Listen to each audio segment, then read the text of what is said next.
Hey Kimberbell fans. So have you been doing the fill in the blank? They have this monthly plan where you can get a design from your favorite quilt shop, and actually you buy the supplies and then you get the design for free. So this one is the April, I think it was called like Cactus Love, and it's a cute little bag that I've never made one of these zipper pouches before. I'm looking forward to it. I think it looks like it's going to be a simple process. So I wanted to see if you want to join me.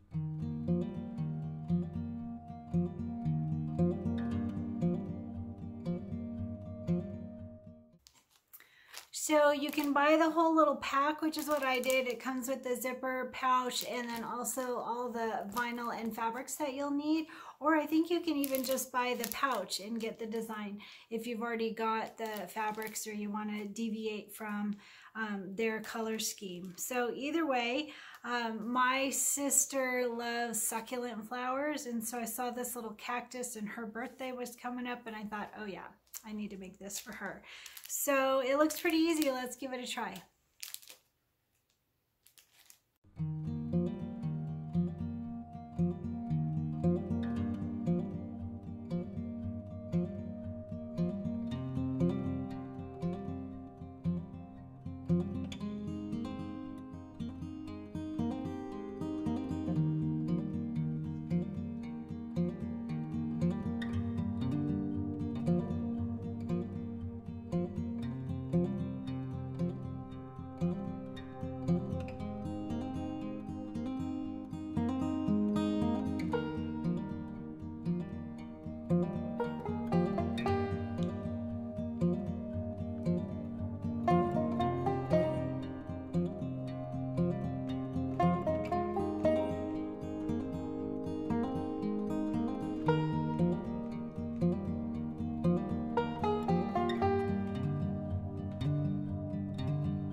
fellas want to join me for a fill in the month for a Kimberbell project? Let's do it.